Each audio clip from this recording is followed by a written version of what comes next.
بسم الله الرحمن الرحيم السلام عليكم ورحمة الله وبركاته kulanti wacan oo wanaagsan daawadayaal idilkiinba meel kastoo aad joogtaan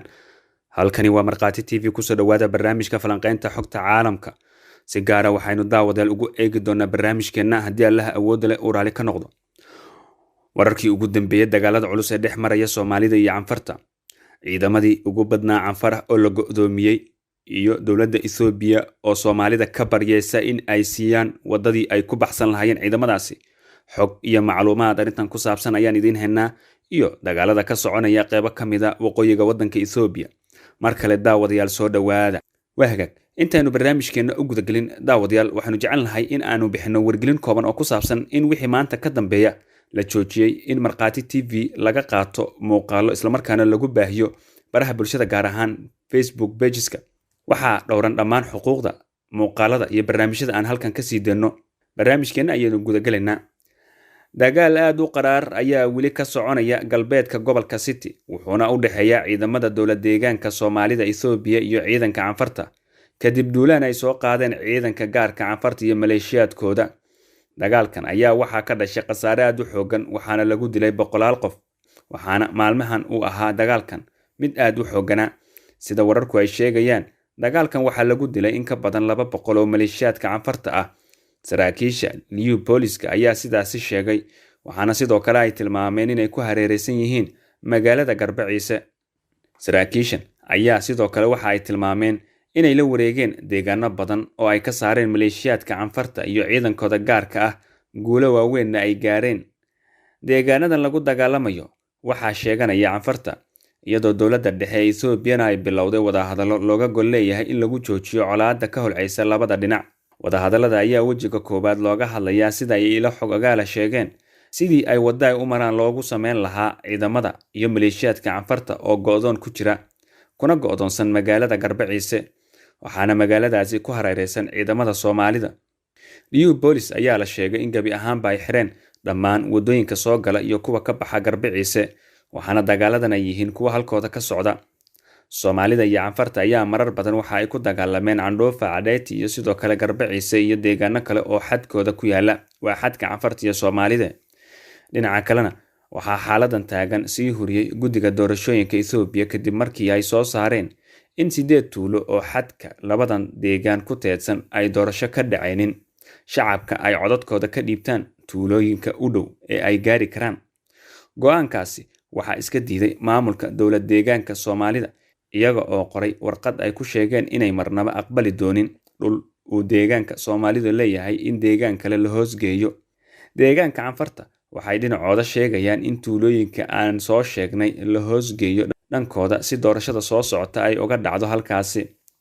guddiga doorashooyinka ayaa go'aankan uu gaaray ayaa waxa uu ku sheegay in xal inta laga gaarayo qadiyada deegaanadan in loo arkay xalka ugu muhiimsan in halkaasi aanay doorasho ka dhicin si looga gaashaanto isku dhac dambe oo yimaada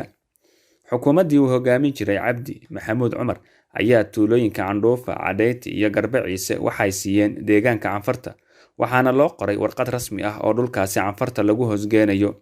balse golaha wasiirada ee maamulka Mustafa Cagjar ayaa horey u laalay heshiiskaasi ee dowladda dhexe ee Ethiopia ay taageeraysay ee ku saabsanaa bixinta deegaanadaasi tan iyo waqtigaasi waxaa dhacay rabshado u dhaxeeya Soomaalida iyo Canfarta colaadan ayaa waxa ay deegaankaasi si weyn uga taagneed labadii sano ee la soo dhaafay waxaana ku nafwaayay dad ka badan 400 oo qof waxaana ku burburay hanti aad u badan si kastaba ahaatee xaaladda ayaa weli waxa ay tahay mid aad u kacsan iyadoo dagaaladan ay socdaan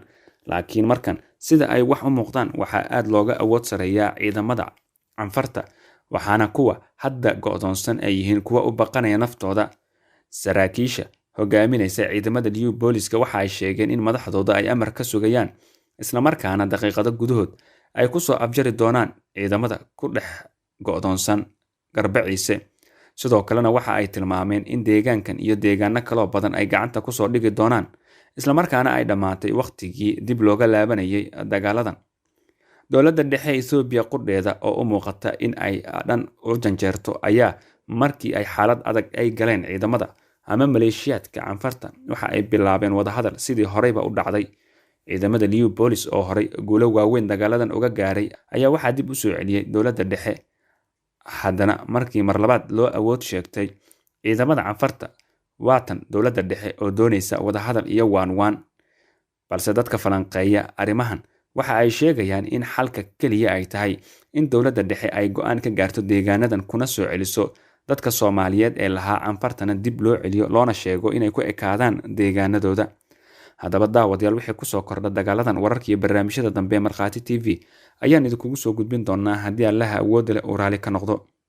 Markana daawadayaal bal aynu eegno wararkii ugu dambeeyay dagaalada ka socda waddanka Ethiopia, gaar ahaan waqooyiga waddankaasi. Gobolada Canfarta iyo Amxaarada weli waxaa ka soconaya dagaalada u dhexeeya ciidanka dowladda federaalka Soomaaliya oo garab ka helaya kuwa dowlad deegaanada Canfarta iyo Amxaarada iyo sidoo kale ciidanka TPLF oo dhinaca, waxaana dagaaladan ay yihiin kuwa weli ka soconaya aagag kale oo cusub iyo aagagii hore loogu dagaalamayay. Deegaanada Wajalahayd ilaa Meersa ayay dagaalo culus ku dhex marayaan xulafada dowladda iyo xoogaga Tigreega. Kumanaan dhinacyada dagaalamayay ayaa ku dhintay dagaaladan, labada dhinac ayaana guulo ka kala sheeganaya. Tigray waxay sheegeen inay gacanta ku hayaan Meerse, Wajale Sulaala iyo sidoo kale Hayka. Dhinaca kalena ciidamada dowladda ayaa iyaguna sheegay in ay khasaare badan soo gaarsiiyeen xoogaga TPLF ee aaggaasi ku sugnaa, iyagoo tilmaamay inay dib uga qabsadeen Meersa, dagaalkuna ka socdo inta u dhaxaysa Waldiya iyo Meersa. Dhanka kalena waxay dagaalo ka socdaan inta u dhaxaysa Gasheena ilaa iyo Debretabor. Ciidamada dowladda waxa ay sheegeen in ay degmadaasi iyagu maamulayaan, sidoo kalena xoogaga Tigreega waxay tilmaamayaan inay gacanta ku dhigeen Gasheena, Falikid, Debresabit ilaa iyo agagaarka Debretabor oo ay dowladdu sheegtay inay maalmo ka hor dib u qabsatay. Deegaanka Canfarta ayay dagaalo adag ku dhex marayaan xoogaga Tigreega iyo xulafada dowladda dhexe. Warar ka soo baxaya Tigreega ayaa sheegaya in ciidamadoodu maamulayaan deegaano badan oo ka tirsan gobolka Canfarta, iyaga oo qarka u saaran inay xiraan wadada Jabuuti iyo Addis Ababa isku xirta. Guud ahaan daawadayaal inta ayaynu kusoo gabagabeynaynaa barnaamijka falanqaynta xogta caalamka oo idinkaga imaanaya Markhaati TV. Intaanu barnaamijkan mid lamid ah ku kulmi doono, nabadgelyo. Assalaamu calaykum waraxmatullaahi wabarakaatu.